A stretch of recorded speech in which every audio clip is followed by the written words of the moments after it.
శ్రీమద్ రామాయణం ఆది కావ్యం. రామాయణం అంటే అందరికీ శ్రీరాముడు, సీత, లక్ష్మణుడు, ఆంజనేయుడు ఇలా ప్రధాన పాత్రల గురించే తెలుసు. కానీ ఆ శ్రీరామచంద్రునికి సోదరి ఉందని చాలామందికి తెలియదు. రామాయణం గురించి వచ్చినటువంటి సినిమాలు, సీరియల్స్లో కూడా రాముడి సోదరి గురించి ఎక్కడా ప్రస్తావించలేదు. ఎందుకు రాముని అక్క గురించి అంత రహస్యంగా ఉంచడం జరిగింది అనేటటువంటిది ఈ వీడియోలో మనం తెలుసుకుందాం.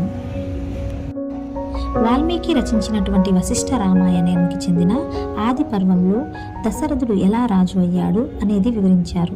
ఇందులో ఎవరికీ తెలియని దశరథుని యుక్త వయస్సు, వివాహం, కూతురు గురించి ప్రస్తావించడం జరిగింది. అద్భుత రామాయణం, ఆధ్యాత్మిక రామాయణం కూడా ఈ విషయం గురించి ప్రస్తావించింది. అందులోనూ ఎంతో ఆసక్తిని క్రియేట్ చేస్తున్నటువంటి శ్రీరాముని సోదరి గురించి పూర్తి వివరాలు ఉన్నాయి. దాని ఆధారంగా శ్రీరామచంద్రుని సోదరి గురించి కొన్ని రహస్యాలు మనం ఈ వీడియోలో పంచుకోబోతున్నాము. కోసల రాజు అయిన అజ మరణించిన సమయానికి కొడుకు దశరథునికి కేవలం 8 నెలలు. అతనికి 18 ఏళ్ళు వచ్చే వరకు సామ్రాజ్యానికి రాజును చేయలేకపోయారు. రాజుగా ఆయన ఎంతో శక్తివంతమైనటువంటి కీర్తిని పొందడం జరిగింది. శారీరక దృఢత్వంలోనూ సౌందర్యంలోనూ ఎంతో సుగుణశీలిగా ఆయన పేరు పొందాడు. దశరథుడు యుక్త వయసుకు చేరుకునేటటువంటి సమయంలో ఉత్తర కోసల రాజ్యానికి చెందినటువంటి రాజుకి ఒక అందమైనటువంటి కుమార్తె ఉండేది. ఆమె కౌసల్య. ఈమెను దశరథుడు పెళ్లి చేసుకోవాలని భావించాడు. ఆ రాజు కూడా అందుకు అంగీకరించాడు. కానీ ఆ రాజు మరియు దశరథులు బంధువులవుతారని, ఒకే గోత్రానికి చెందిన వాళ్ళకి తెలియదు. కౌసల్యని వివాహమాడి వారి వంశాన్ని వృద్ధి చేసుకోవాలని దశరథుడు ఎంతగానో ఆశపడతాడు. మరొక వైపు లంకా రాజ్యాధినేత రావణుడు కూడా కౌశల్యను పెళ్లి చేసుకోవాలని భావించాడు. అయితే అంతలోనే దశరథుడు కౌశల్యకు జన్మించినటువంటి పుత్రుని చేతిలో తనకు మరణం ఉందని బ్రహ్మ ద్వారా రావణునికి తెలుస్తుంది. తన మరణానికి కారణమవుతున్నటువంటి కౌశల్యను ముందుగానే ఎలాగైనా చంపాలని లంకేశుడు భావిస్తాడు. కానీ రావణుని భార్య మండోదరి శ్రీహత్య మహాపాపమని, అలా చంపవద్దని ప్రాధేయపడి ఆయనకి ఒక ఉపాయాన్ని బోధిస్తుంది. అయితే దశరథుడు కౌశల్యను వీడడం ద్వారా పెళ్లి జరగకుండా అడ్డుకోవాలని మండోదరి రావణునికి సూచిస్తుంది. కౌసల్యను అపహరించమని కొంతమందిని కౌసల్య వద్దకు పంపించి ఆమెను ఒక పెట్టెలో బంధించి ఎక్కడైనా దూరంగా వదిలివేయమని, సరయూ నది వద్దన వదిలివేయమని లంకేదేశుడు వారికి ఆజ్ఞను ఇస్తాడు.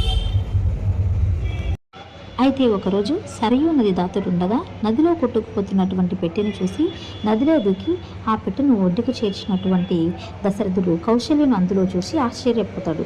అక్కడే కనిపించినటువంటి నారద మహర్షి వాళ్ళిద్దరూ పెళ్లి చేసుకోవడానికి ఇదే సరైనటువంటి సమయమని, వెంటనే పెళ్లి చేసుకోమని సూచిస్తాడు. వెంటనే దశరథుడు మరియు కౌసల్య వివాహం చేసుకుని ఒక బాలికకు జన్మనివ్వడం జరుగుతుంది. కౌసల్య ఆడపిల్లకు జన్మించినప్పటికీ ఆ పాప కాలు సరిగా లేకపోవడంతో వికలాంగురాలుగా జన్మించడం జరిగింది. పాపకు శాంత అని పేరు పెట్టారు. దగ్గరి బంధువులు పెళ్లి చేసుకోవడం వల్ల పుట్టినటువంటి బిడ్డ వికలాంగురాలుగా మారిందని మహర్షులు వివరించారు. అయితే ఆ బిడ్డను ఎవరైనా దివ్యమైనటువంటి జంటకు దత్తతనిస్తే ఈ సాధారణ స్థితికి తిరిగి వస్తుందని వాళ్ళు సూచించడం జరిగింది. అంగదేశ రాజైన రోమాపాడకి ఆ పాపను దత్తను ఇవ్వడం జరిగింది. సరైనటువంటి జాగ్రత్తలు మరియు వైద్యం చేయించడం ద్వారా ఆ పాప వికలత్వం పోయింది. కానీ ఋష్యసింగ మహర్షితో ఆమెకు వివాహం చేయడం ద్వారా దేశానికి మంచి జరుగుతుందని భావించినటువంటి రోమాపాడ ఋష్యశృంగ మహర్షికి ఆమెనిచ్చి వివాహం చేస్తాడు. దత్తత తీసుకున్నటువంటి తండ్రి మరియు రాజ్యం యొక్క క్షేమం కోసం అనేసి ఆయన్ని వివాహం చేసుకోవడం జరుగుతుంది. తర్వాత ఆరోగ్యవంతమైనటువంటి పిల్లలు కలగాలని భావించినటువంటి దశరథుడు సుమిత్ర మరియు కైకేయిని వివాహం చేసుకోవడం జరుగుతుంది. కౌసల్య, సుమిత్ర, కైకేయులకు గాను పుత్రులు జన్మించవలనేటువంటి తలంపుతో దశరథ మహారాజు ఉత్తరకామేష్టి యాగం జరపవాలని కోరుకుంటాడు. ఈ యాగానికి ఋష్యశృంగ మహర్షి దగ్గరుండి నిర్వహించడంతో పాటుగా శాంతను కూడా ఈ యాగంలో పాలు పంచుకునే విధంగా ప్రోత్సహించడం జరుగుతుంది. ఈ విధంగా ఉత్తరకామేష్టి యోగ ఫలముగా మొదట కౌసల్యకు శ్రీరామచంద్రుడు జన్మించడం జరుగుతుంది. తరువాత సుమిత్రకి లక్ష్మణ మరియు శత్రుఘ్నులు, కైకేయికి భరతుడు జన్మించడం జరుగుతుంది. రాముడు అల్లారు ముద్దుగా దశరథ మహారాజు మరియు అతని 3 రాణుల చేత ప్రేమగా పెంచబడతాడు. ఈ విధంగా రాముని అక్క అయినటువంటి శాంత రాముడు జన్మించడానికి కారణం కావడంతో పాటుగా ఒక రాజ్యం రక్షించడానికి ఒక బ్రాహ్మణుని వివాహం చేసుకొని ఒక రాజకుమార్తె అయినప్పటికీ తన సకల సంపదలను వదులుకొని ఒక సాధారణమైనటువంటి ఋషి పత్ని రూపంలో అడవులలో జీవించడం జరుగుతుంది.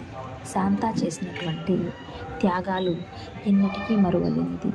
మరొక ఏ స్త్రీ ద్వారా ఇటువంటి త్యాగాలను మనం ఊహించలేము. ఒక రాణి అయ్యుండి ఒక ఋషిని వివాహం ఆడటంతో పాటుగా అతనితో ఒక ఋషి పత్నిలా జీవనం సాగించడం మరియు తన తండ్రి యొక్క వంశవృద్ధికి భర్తతో పాటు పాల్గొని వాళ్ళ వంశవృద్ధి జరిగేటట్లుగా యాగాలను చేయడం అనేది శాంతకు మాత్రమే చెల్లింది. కాబట్టి శ్రీరామునితో పాటు శాంతను కూడా మనం స్మరించుకుందాం. Thank you. Do subscribe. Thank you.